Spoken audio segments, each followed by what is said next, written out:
Hi everyone, this is Dr. Nak. Today we are going to learn about the properties of rational functions. Here are our goals. Number one, we want to learn how to find the domain of a rational function. And number two, we're going to learn how to find the vertical asymptotes of a rational function. And third, we're going to learn how to find the horizontal or oblique asymptote of a rational function. Now, before we do anything, we should know what a rational function is, right? So let me write down the definition. A rational function is a function of the form r of x equals p of x over q of x, where p of x and q of x are polynomials. Now, the domain of a rational function is the set of all real numbers except those for which the denominator, in this case q of x, is 0. So for an example, if I have r of x equals to like maybe 3x squared plus 1 all over 5x to the third plus x squared minus 2 or something like that. Now notice that the top is a polynomial of degree 2. And then also the bottom is a polynomial of degree 3. So this expression here is called a rational function. Let's do some examples. Example 1, find the domain of r of x equals 3x squared minus 4 all over x minus 5. Now that is a rational function because we have the top is a polynomial and the bottom is also a polynomial. Alright, so let's begin. Now, the domain of a rational function is set of all real numbers, but you have to omit the part where the denominator goes to 0. So what will be the restriction here? Well, we don't want this guy to go to 0, right? Because anything over 0 becomes undefined. So the restriction is going to be x minus 5 cannot be 0. So which implies that x cannot be 5. So how do we write that? We write this as domain of R equals to the set of all x values such that x is all real numbers,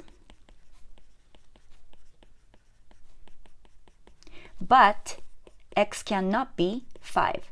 Now, you don't have to write x is all real numbers. You can just go like this. So domain of R is set of all x such that x cannot be 5. Either way is all right. But I'm pretty sure that you're going to be writing the second one, right? Because it's less writing. But anyways, let's take a look at another example. Part B, let's take a look at r of x equals 1 over x squared minus 4. So again, this is a rational function because top is a degree 0 polynomial and the bottom is a degree 2 polynomial. But anyway, so first, what is the restriction? Well, the bottom cannot be 0, right? However, we're going to have to solve for x. So there are a couple ways that you can do. One way is this, you can factor everything out completely. So this is going to be 1 over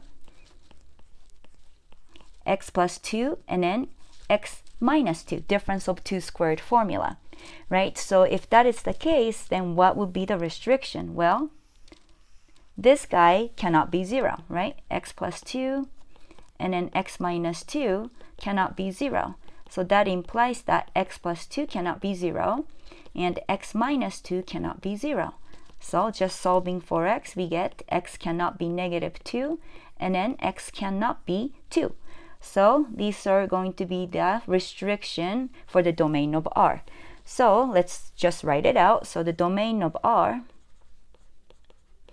is set of all x values such that x cannot be negative 2 or x cannot be 2. All right, so here's one way to do this. Now, another way to do it is this. Let me just change the color up a little bit. Now, again, we don't want the denominators to go to 0. So if you just want to take the denominator, the given denominator, which is x squared minus 4, then I'm running out of room. Okay, then you can do the same thing. X squared minus 4 cannot be 0. So that implies that x squared cannot be 4. All right, so that's same thing as saying x cannot be. Now this part you have to be careful because when you're solving for x and taking the square root, on the right hand side, you're going to have plus or minus the square root of 4. And a lot of students forget the negative part of it. So that is the reason why I usually factor. But anyways, so this implies that x cannot be plus or minus 2. And that is exactly the same answer that we get by factoring. Now let's look at r of x equals x cubed divided by x squared plus 1. All right, so we're going to do the same thing. So we're going to take our denominator. Now, this cannot be factored over the real line, by the way, so be careful here. Now, this is same thing as x squared plus 1 cannot be 0, right? So that implies that x squared cannot be negative 1. But isn't this true for no matter what the value of x is? Because we're talking about settable real numbers. We don't care about the complex numbers at this moment. So this is impossible because remember, if you square a number, whether if it's a positive or negative, your answer is always going to be positive. So here, this is telling you that x squared cannot be negative 1. And then you say, duh, of course, because if I square a number, this should be always positive, right? So in this case, no matter what the x value is, this statement, x squared cannot be negative 1, is going to be always true. So in this case, the domain of R is going to be just set of all real numbers because the denominator will never go to 0.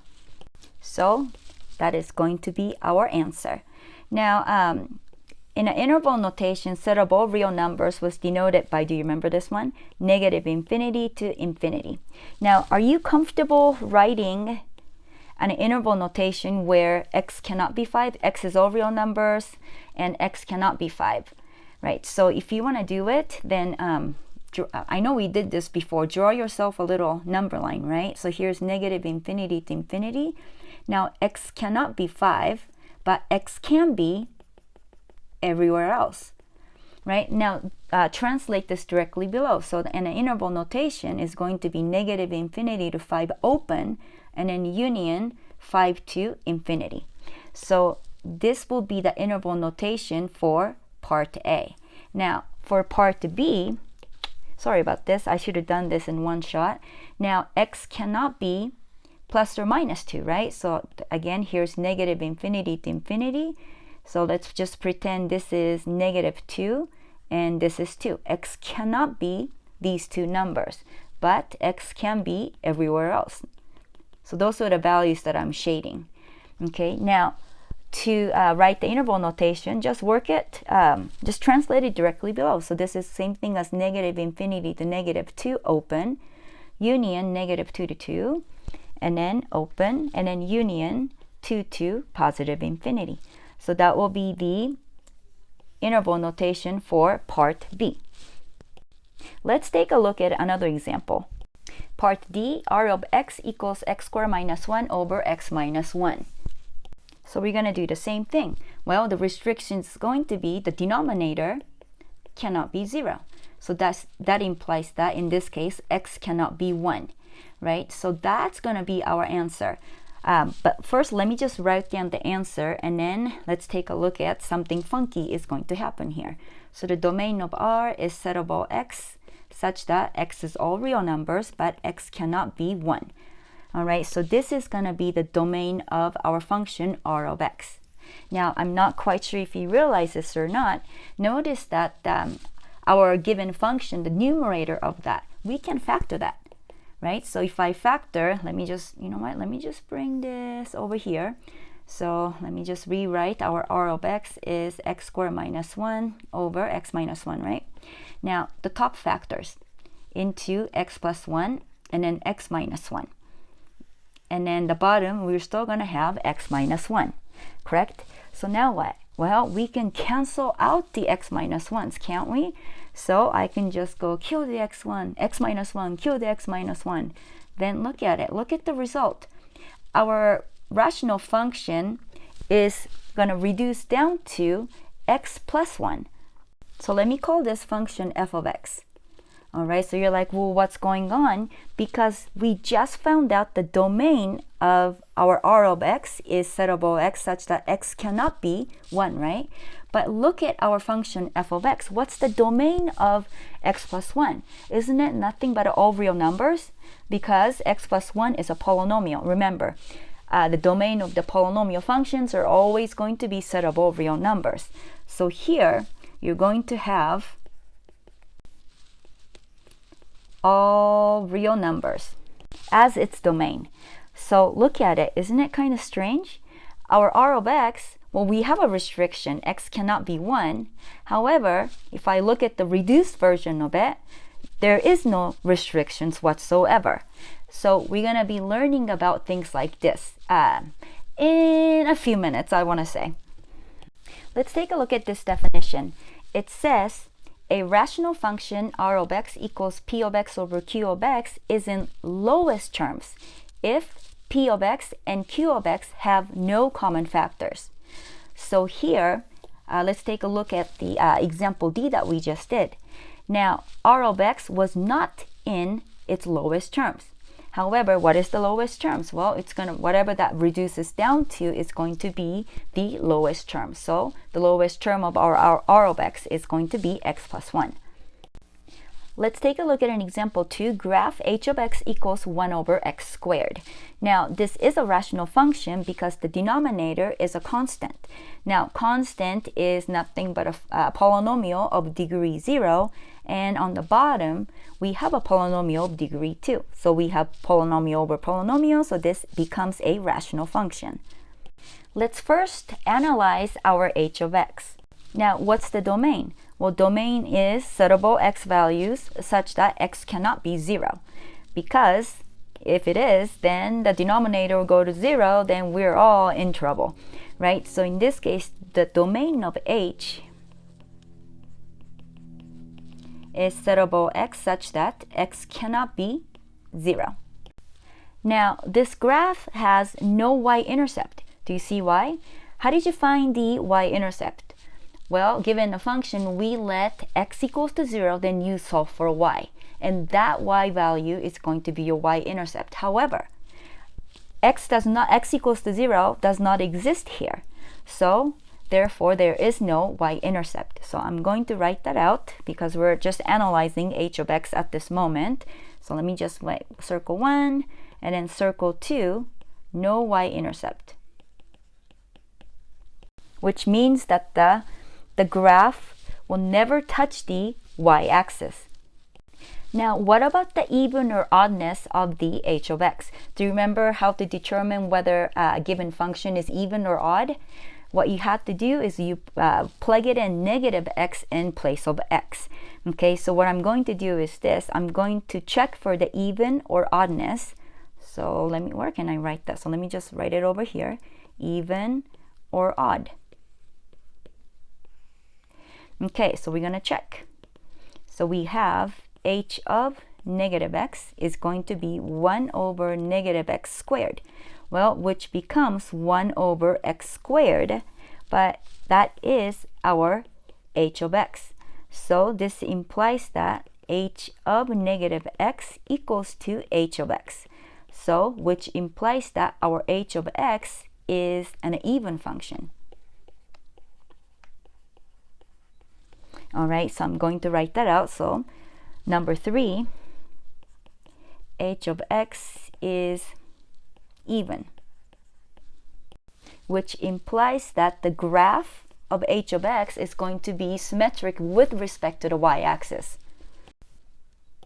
I think that's pretty good, so let's graph this out. Okay, so here what I wrote is our discovery of circle 1, 2, 3. Domain of x is set above x such that x cannot be 0, no y-intercept, and h of x is symmetric with respect to the y-axis.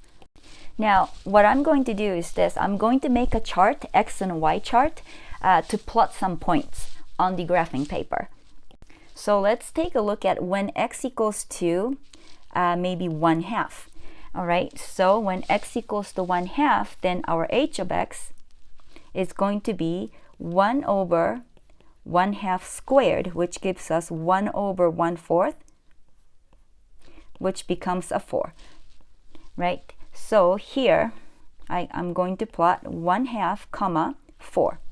All right, and then let's make the chart first, then plot the points. Okay, so let's go with when x equals to maybe 1/100. You're like, well, what kind of random small number is that, right? There's a reason why I'm doing this. So here, if x is 1/100, then our h of x is going to become 1/100 squared, right? So which is going to give us, what is that, 10,000? Is that right? Okay, so yikes. I don't have 10,000 as a y value, but let's just see. So we're going to have 1/100, comma, big old 10,000. Now let's take a look at when x equals to 1, then our y value is going to be 1/1 squared. So this is going to give us 1. So we're going to be plotting 1 comma 1. Now let's go with when x is 2, right? Then you're going to have 1/2 squared. So which is going to give us 1/4. So we're going to be plotting 2 comma 1/4. Now let's take a look at when x is 10, right? Then you're going to have 1/10 squared, which is going to be 1/100. So we have 10 comma 1/100. All right, so now let's take, how about 100? When x is 100, our y value is going to be 1/100 squared. So this is going to give us, what is that, 1/10,000? Okay, which is a really, really small number, but when x is 100, we don't have a grid for that. Our y value is going to be 1/10,000. Now let's plot these out. So here's our 1/2 comma 4. Now the next one is 1/100, so that's 0.01, right? So it will be just very, very, very close to our y-axis. So here, when x is 0.01, look at our y value. Y value is 10,000. So notice that we're gonna be plotting way up there, right? So I can't plot that. But anyway, so keep that portion in mind. Now let's go with 1 comma 1. So we got 1 comma 1. Good. And then next one is 2 comma 1/4. So we have a 2 comma 1/4. That will be like maybe right here. Do you see what's going on here? So this is, let me just write here below. So this is 2 comma 1/4. The next one is when x equals to 10, look at our y value. Your y value is 1/100, which is same thing as 0.01 again. So when x is 10, notice that 0.01 is super duper close to the x-axis, but it's not going to touch the x-axis. Because, remember, because x cannot be 0, right? So let me just try to connect those dots and see what's going on. So here is our half of the graph, right? Because remember, our h of x is symmetric with respect to the y-axis. All we have to do is draw the same curve on quadrant 2. So, but anyways, let's just analyze this a little bit. Now, when x was 0.01, it went up to 10,000, right? But the thing is, remember, your tail end of the graph is never going to touch the y-axis because there is no y-intercept, right? And then same thing towards the bottom portion here.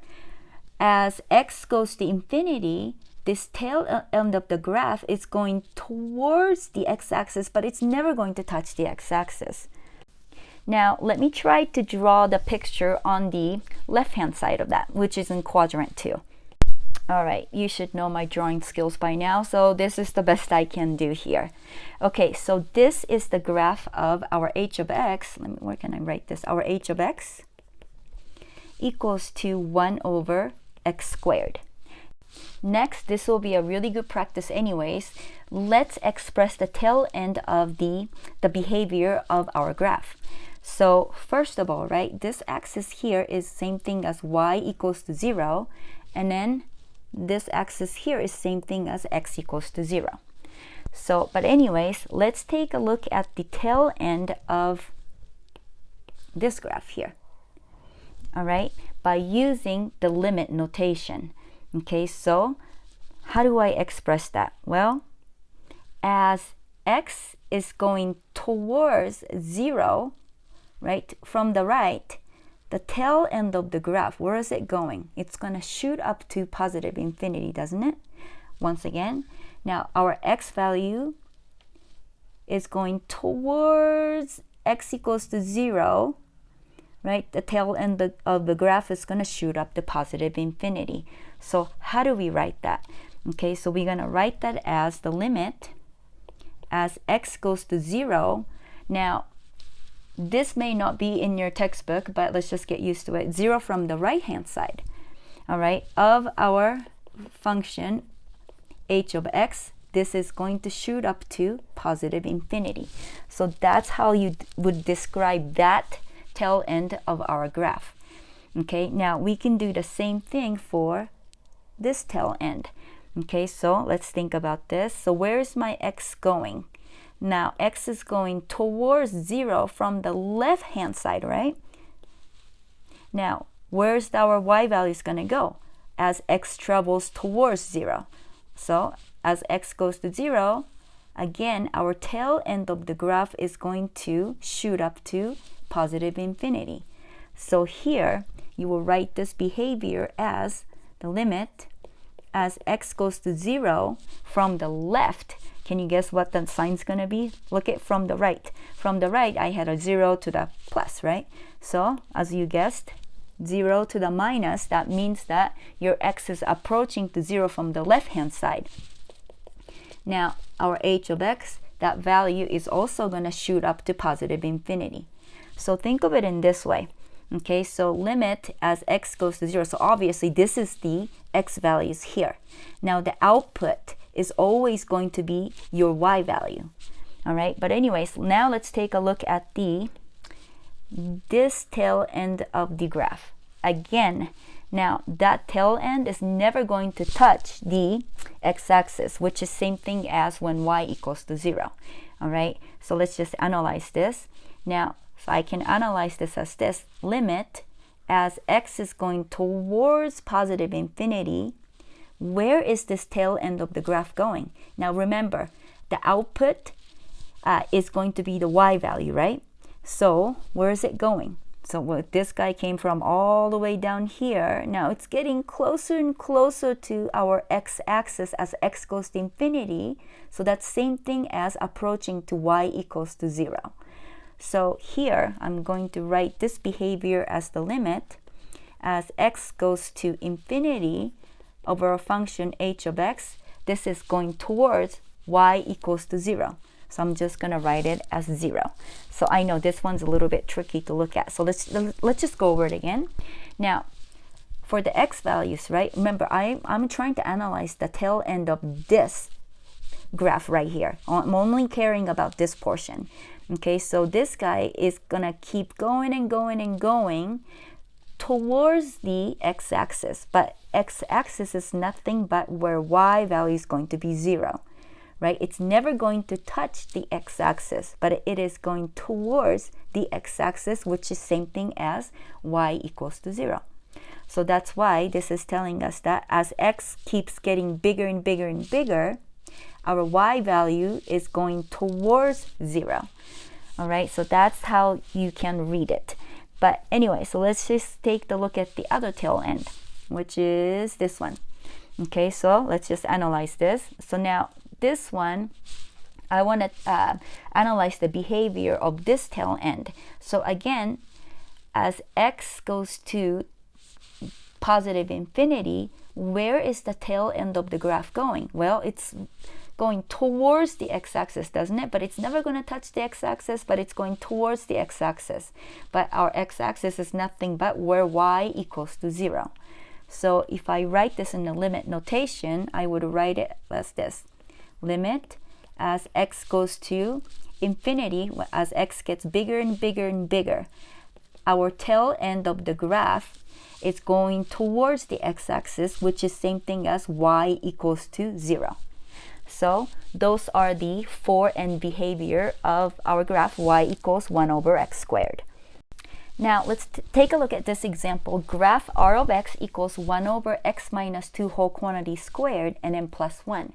Now what we're going to do is this. Let's use the transformation of the graph to graph this guy out. Okay, so first thing is this. I can view this as starting out with y equals 2 1 over x squared. Okay, and then let's just call it the first function. That's the first functions that I'm going to draw. And the second function that I'm going to draw is this, 1 over x minus 2 squared. So what we need to do is we have a horizontal shift that's going on. So replace x by x minus 2. That means that we're going to have to shift right 2 units. All right, and then finally, our y sub 3, I'm going to take our y sub 2 and then add 1 to that. Now remember what's going to happen? Yes, you're going to take the second function and then shift 1 unit upward. All right, so keep that in mind and let's do this. Okay, so let's first draw y sub 1, which is 1 over x squared. That's exactly what we just did in example 2. So here is our y sub 1. Now, key points are -1, -1, and 1, 1, but I just put those extra values in here. When x is -2, your y is going to be 1/4, and then when x is 2, your y value is going to be 1/4. All right, so now let's go with y sub 2. Now what we need to do is this. We need to take our graph that we just draw and then we're going to have to shift this 2 units to the right.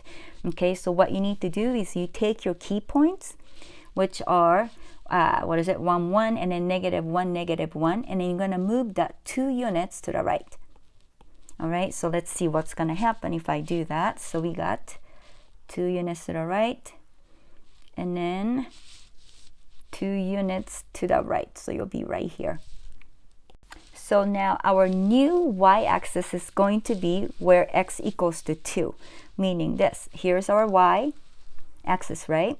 Now our new y-axis is going to be here. But what is the equation of this line? That's nothing but x equals to 2. All right, so let's see if I can draw this out. It's getting a little bit wonky, but you got the idea. Now let's graph out y sub 3. So let me just write this as y sub 2. All right, now y sub 3, what we need to do is we take our y sub 2 and then we're going to shift it 1 unit upward. So what I'm going to do is I'm going to take our key point and then shift 1 unit up. All right, and our new y-axis is going to be the same.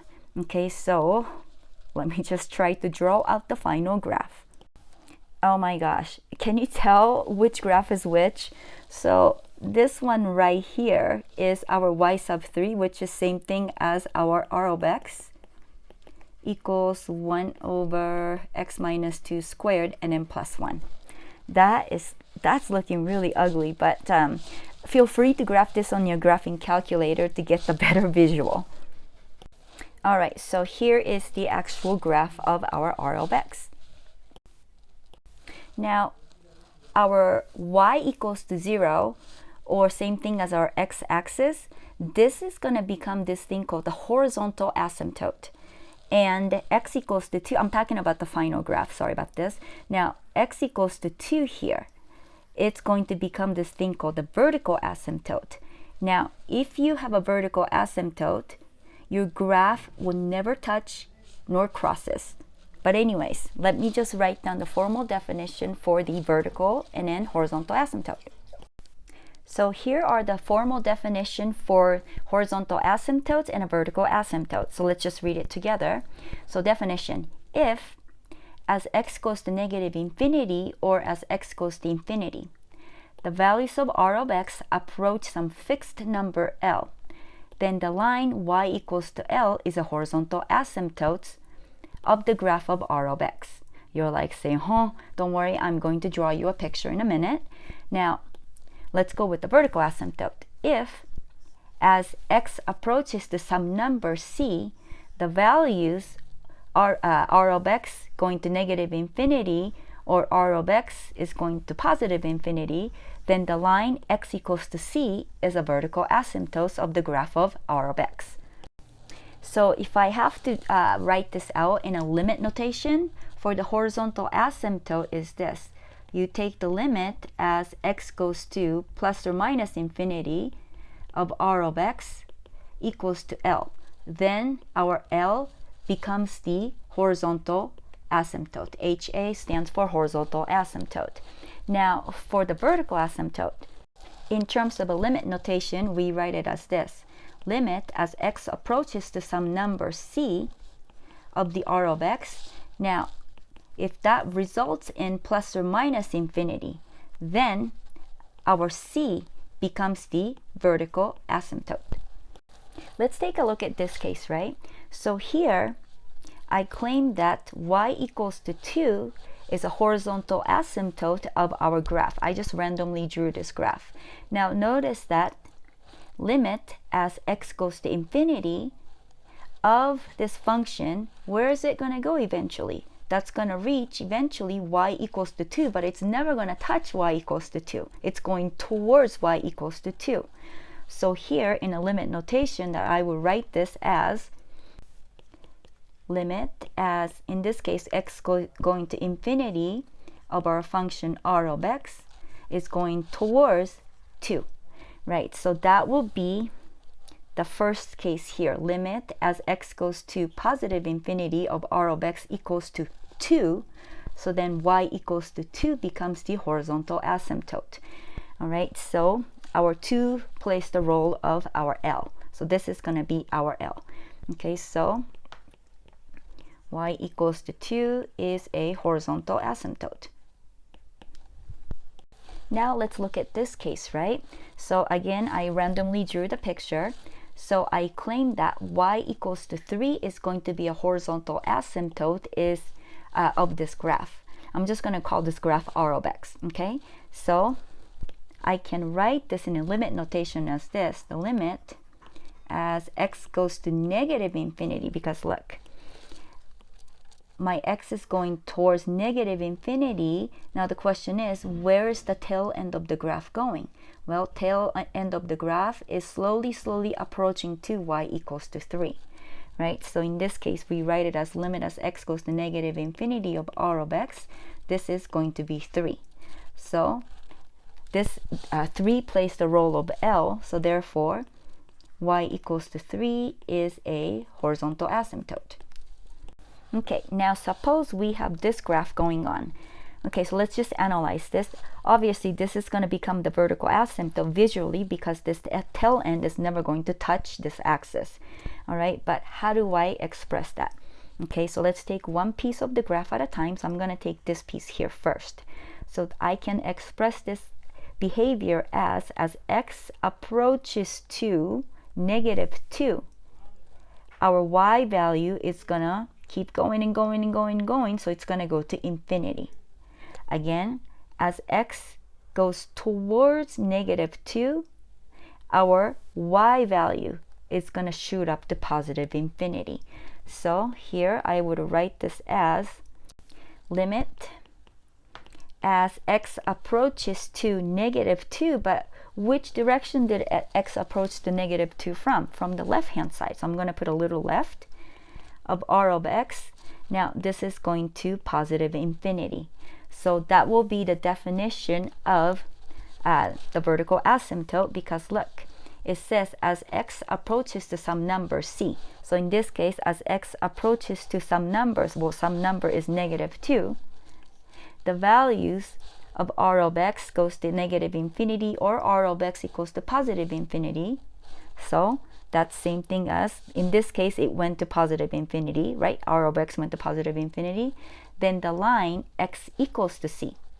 The line x equals to negative 2 is a vertical asymptote of the graph. Okay, so this does make sense. Okay, so now let's take a look at this piece of the graph. Okay, so how do I express that? Well, limit as x is going to, let me see. So again, our x is going towards -2, right? And then where is the tail end of the graph going? Well, it's going to shoot up to infinity, right? So you would write this as limit as x approaches to -2, but we approached -2 from the right hand side, right? So we will write this as plus of r of x. Now this guy is going to shoot up to infinity as well. So what we just did was we were trying to express the tail end behavior of our graph to find the vertical asymptote. Okay, so now let's take a look at this graph. All right, so let's analyze one piece at a time. So let's first look at this curve here. All right, so in this case, visually, x equals to 3 is going to be a vertical asymptote. But what I want to do is this, since we're in pre-calculus, I want to write that in terms of using the limit notation. All right, so let's think about this one. I would say as x approaches to 3, right, from the left-hand side, where is our y value, or I should say, where's the tail end of the graph going? Well, that's going towards -infinity, isn't it? So I would write this as the limit as x approaches to 3 from the left of this function r of x. This is going to go to -infinity. So that's the formal definition of the vertical asymptote, because look, as x approaches to some number c, so in this case, as x approaches to 3, the values are going to -infinity, that's this case here, then the line x equals to c, so in this case the line x equals to 3 is a vertical asymptote. So this makes sense. All right, so that was trying to express this tail of the behavior. Now let's take a look at this one. Okay, so feel free to pause the video and try to figure it out how to write this as a limit notation. Okay, but let me just go through this. So in this case, limit as x approaches to 3 from the right hand side of our tail end of the graph f of x is going to go towards +infinity. So here I would write it as the limit as x approaches to 3 from the right of our function r of x. This is going to go towards +infinity. Therefore, according to our definition, x equals to 3 must become the vertical asymptote. And also, I forgot to write on this side, so therefore, x equals to, in this case, -2 is a vertical asymptote. Now, I would like to summarize the properties of the horizontal and vertical asymptotes, and we're going to be learning about this thing called the oblique asymptote. Now, oblique is same thing as the slant, so we're going to be learning about the slant asymptote on top of horizontal and vertical. Anyway, so here is the very important fact number 1. The graph of a function may intersect a horizontal asymptote.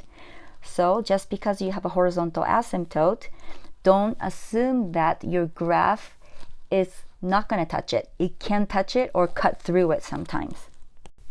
Important fact number 2. Let's talk about the vertical asymptote, right? The graph of a rational function will never intersect the vertical asymptotes. Number 3, the graph of a function may intersect an oblique asymptote. Since we have not defined what the oblique asymptote is formally, so let's go with the definition. Okay, so here's the formal definition. If as x approaches to -infinity or x approaches to infinity, the value of a rational function r of x approaches a linear expression y equals ax plus b, where a cannot be 0, then the line y equals ax plus b, where a does not equal to 0, is an oblique asymptote.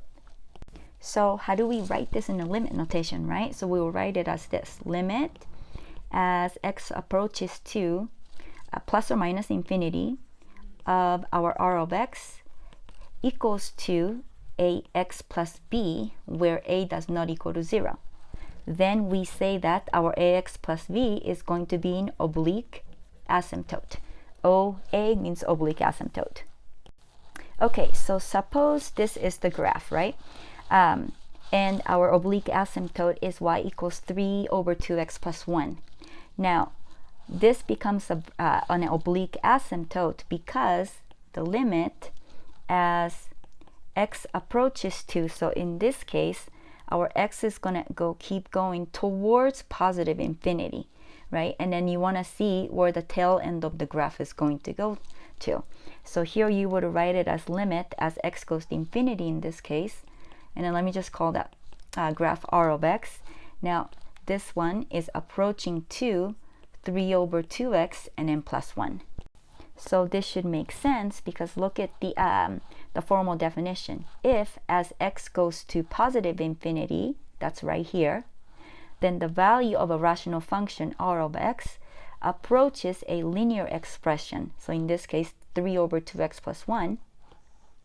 And then in this case, 3 over 2 does not equal to 0, right? Then the line y equals ax plus b, so the y equals 3 over 2x plus 1 is an oblique asymptote. So that will be the formal definition of it, and then I just drew the picture for the visual.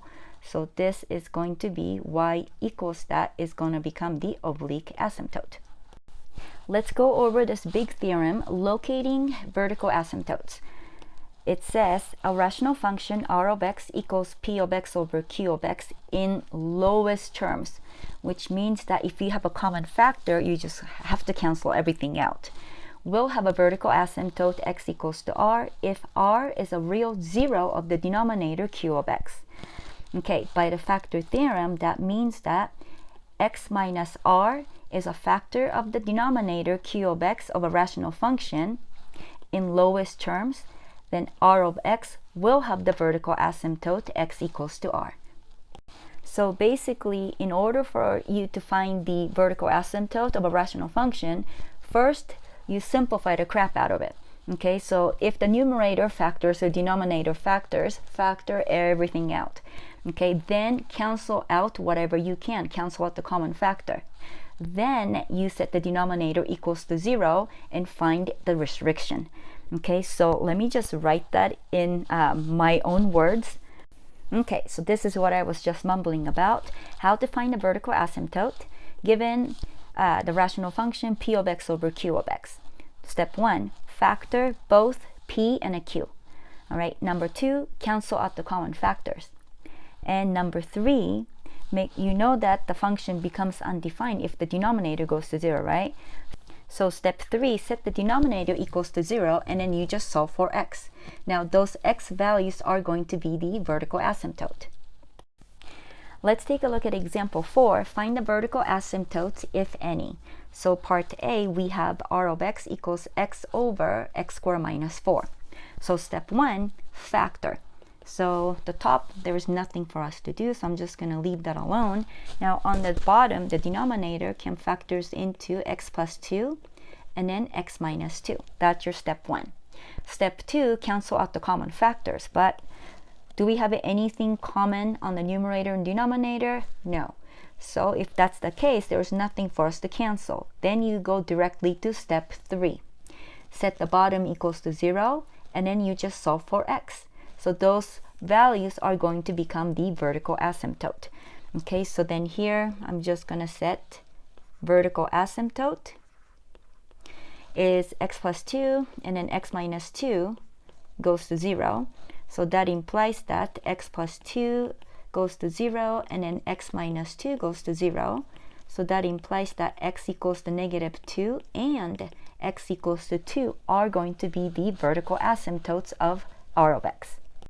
So here is the actual graph of r of x. So this makes sense because notice that at x equals to negative 2, we have a vertical asymptote.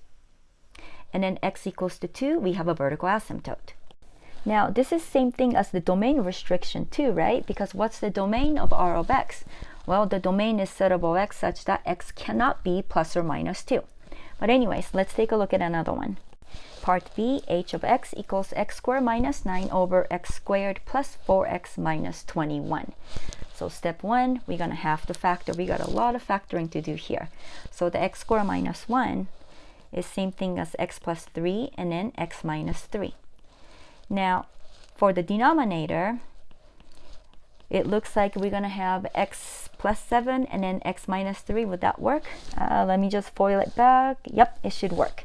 Okay, so what I did was just step number 1. Now make sure to practice on factoring, because factoring is going to play a big role when you want to find the vertical asymptote. But anyways, so that's our step 1. Now step 2, cancel out the common factors, right? So I think I can cancel something out of here. What we can cancel out is x minus 3's, right? So here, our reduced version, or the rational function in its lowest term, is x plus 3 all over x plus 7. All right, now step 3, what you need to do is you set the new denominator goes to 0. Okay, so let me just write vertical asymptote. How do you find it? Is you just set the denominator goes to 0 and then solve for x, and that x becomes your vertical asymptote. All right, so it looks like we're going to have a vertical asymptote at x equals to negative 7. So here is our actual graph of h of x. So we did it right, because look at it. We do have a vertical asymptote at x equals to negative 7. Now, since we're going to have to notice anyway, so let's just get our feet wet. Now, notice that we were able to cancel out x minus 3's, right? All right. So, but the thing is that don't look at it. Domain of the whole entire h of x, that's before we canceling these guys out, versus the reduced version. What's the domain difference here? So the domain of the entire h of x is x cannot be negative 7 and then x cannot be 3. However, the reduced version is what? X cannot be negative 7, right? So you're missing where the x cannot be 3. So when that happens, which means that if you have a common factor, the 0 of the common factor is called a removable discontinuity. But we're going to be learning about that in a few, but let me just write it out. More definition you hear, maybe you get more used to it. So we say that the x equals to 3 is a removable discontinuity. So we just learned how to find the vertical asymptotes for the rational function. Now let's talk about the horizontal and oblique asymptote. How to find the horizontal or oblique asymptote. Now, if you got a horizontal asymptote, then there is no way in heck that you're going to be able to get an oblique asymptote, and vice versa. So if you have a horizontal asymptote, no oblique. Now, if you have an oblique, then no horizontal asymptote. Now, suppose you're given r of x equals p of x over q of x, where p of x is of degree n, and then the q of x is of degree m. There are a few cases, so basically what we're going to be talking about is going to be what's going to happen if the degree of the p is bigger than the degree of the q, what if their degrees are the same, and what if the degree of q is bigger than the degree of p. So let's take one case at a time. So here's case 1. Degree of p is less than degree of q. That's same thing as saying n is less than m. If that's the case, then the line y equals to 0 is a horizontal asymptote, guaranteed. Now, where y equals to 0, that's same thing as your x-axis. So x-axis is going to become the horizontal asymptote. Case 2, degree of the top is same thing as the degree of the bottom. So in this case, n equals to m. If that's the case, the line y equals an over bm is a horizontal asymptote, where a sub n is the leading coefficient of the numerator, and then b sub m is the leading coefficient of the denominator. Case 3, degree of the numerator is greater than the degree of the denominator. That's same thing as saying n is greater than m. Now for case 3, we have two cases under case 3. Here's the first case. If the degree of the top is exactly 1 more than the degree of the bottom, then the line y equals ax plus b becomes an oblique asymptote. Again, we're analyzing when the degree of the top is going to be bigger than the degree of the bottom, right? So they're telling you that if the degree of the top is 1 more than a degree on the bottom, then for sure you're going to get the oblique asymptote. Now, how do you find it? Long division, but we're going to get to that in a few. Second case is this: if the degree of P is 2 or more than the degree of Q, then no horizontal nor no oblique asymptotes. Let's do some examples. Example 5, find the horizontal or oblique asymptote if it exists. So let's take a look at part A. R of x equals 5x cubed minus 4x squared plus 2 all over 7x to the fifth plus 3x minus 1. Okay, so again, what we need to do is we need to analyze the degree of the top versus the degree of the bottom.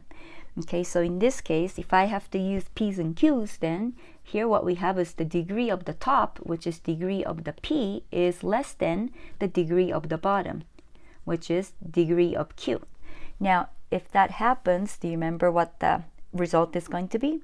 That's case 1. So that this implies that y equals to 0 must be a horizontal asymptote. So HA again is the horizontal asymptote.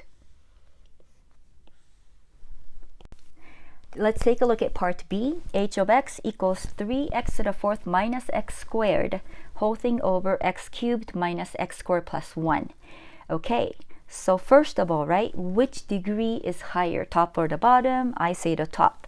Now, if the degree of the top is higher, then there are two cases. Now, you need to look for, is it exactly 1 degree higher than the bottom, or is it more than that? Right? So in this case, the degree of the top is 4, degree of the bottom is 3. So that means the degree of the top is exactly 1 degree higher than a degree on the bottom. So in this case, we're guaranteed that we're going to have an oblique asymptote.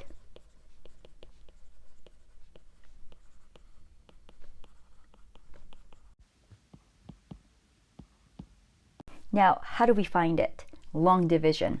All right, so let's find it. So find the oblique asymptote. So long division. All right, so we got this. So let's do it. So I'm going to set this up as 3x to the fourth and then plus 0x cubed minus x squared plus 0x and then plus 0. And whole thing divided by x cubed minus x squared and then plus 0x plus 1. All right, we can do this. So first, you're going to have to ask yourself, what times x cubed is going to give us 3x to the fourth? That will be 3x. So I'm going to write it as 3x. Now distribute the 3x to each term of the divisor. So here you're going to have 3x to the fourth and then minus 3x cubed and then plus 0x squared plus 3x. All right, so I'm going to draw the line, change the sign on the bottom, and we're going to add vertically. So then the first term disappears. That's what we're hoping for. So you have a 0x cubed plus 3x cubed. So you got 3x cubed and then minus the x squared. And then you have 0x minus 3x. So that will be just minus 3x. Now I'm going to drop down the 0. Now I still have to keep going because right now the degree of the remainder is same thing as the degree of the divisor. So I got to go one more time, I think. So then now let's ask ourselves, what times x cubed is going to give us 3x cubed? So that will be just 3. So I'm just going to put plus 3. Now distribute the 3 to each term of the divisor. You're going to have 3x cubed minus 3x squared and then plus 3 times 0, that's 0x, and then plus 3. Did I do that right? I hope so. So let's see, draw the line and then change the sign on the bottom and then add vertically. So if I do that, then you're going to have, the first term is going to disappear. You got a negative x squared plus 3x squared. So that's 2x squared. And then minus the 3x and then minus 3. So therefore, what do we get? 3x to the fourth minus the x squared all over x cubed minus x squared plus 1. So that was nothing but our h of x is going to become 3x plus 3, and then plus the remainder, which is 2x squared minus 3x minus 3, and then whole thing over the divisor, which is x cubed minus x squared, and then plus 1. All right, so now what's going to happen is this. If I let y equals to the quotient, then this one becomes the oblique asymptote. All right, so I'm just going to write it out. Therefore, y equals 3x plus 3 is an oblique asymptote. So let me just box that because this is what the question's asking. Now, let's just look at the remainder over the divisor, which is this portion right here. Okay, let's just analyze this. Now, if I take the limit as x goes to infinity or negative infinity of what I just boxed, then do you see that it's going to eventually going to go to 0? Because look, as x goes to plus or minus infinity, then this behaves just like our power function, 2x squared over x cubed. But then this behaves just like 2 over x, right? So where does it go as x goes to infinity or negative infinity? So you're going to have 2 over some huge number, so this is going to go to 0. So do you see what we just discovered? What we just discovered is this. Since this tail end is going to go to 0 eventually as x gets bigger or x gets extremely small, then our h of x is going to behave just like y equals to 3x plus 3, because eventually these guys are going to go to 0.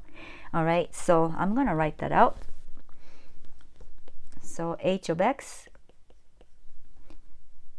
behaves just like y equals to 3x plus 3. Now let's look at r of x equals 8x squared minus x plus 2, whole thing divided by 4x squared minus 1. All right, so now we're our degrees, right? So here, degree of the top, which is degree of p, is exactly same thing as the degree of the bottom, which is degree of q. So that implies that the leading coefficient of the top over the leading coefficient of the bottom becomes the horizontal asymptote. So here, y equals to 8 over 4, which is same thing as y equals to 2. So we're going to have a horizontal asymptote at y equals to 2. All right, you know what the heck, let's just do another one. Let's look at part D. R of x equals 5x to the 6th minus x squared plus 1 all over x to the 4th minus 1. So again here, this is going to be case 3 because degree of the top is greater than the degree of the bottom, correct?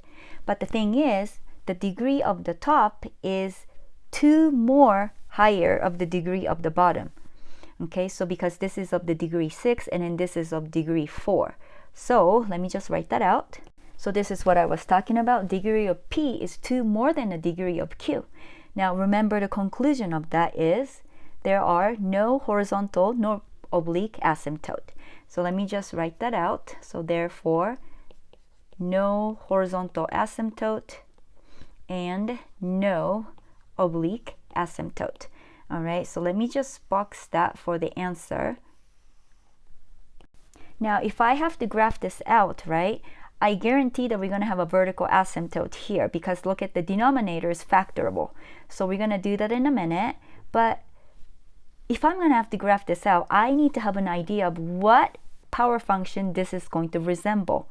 Okay, so let me just write down this. R of x equals to 5x to the 6th minus x squared plus 1. Whole thing over x to the 4th minus 1.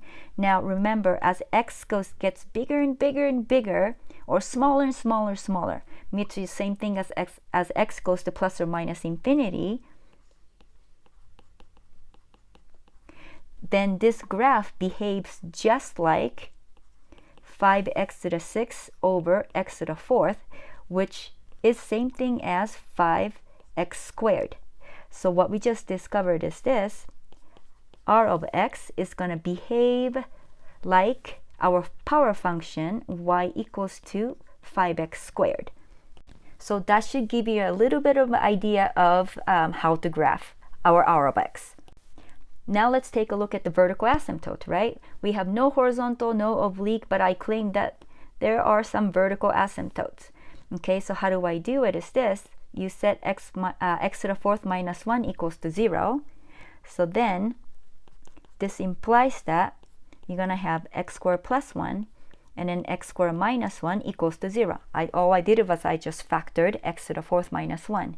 Now, x squared plus 1, you cannot factor it over the real line.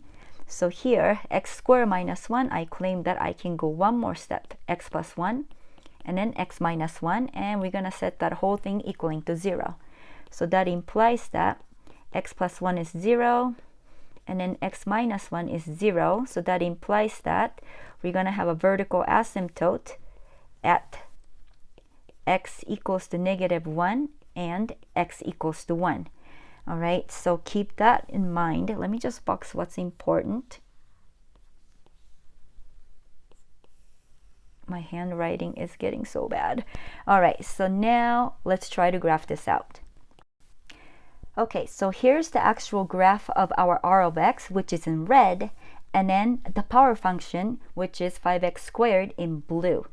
Okay, so notice that, yes, the bottom half of our r of x is not covered by our power function, but notice that the other top two graph of our r of x and behavior is going to be the same as a power function 5x squared. Now, I can also see the vertical asymptote happening at x equals -1 and then x equals to 1. All right, so I'm going to stop here for this lecture. If you have any questions at all, please let me know. And I hope that you are enjoying learning about, bits and pieces of how to graph the rational functions and polynomial functions and whatnot. Try to embrace it. I know that it can be a pain in the butt, but you can do it. Anyways, good job, and I will see you during the next lecture.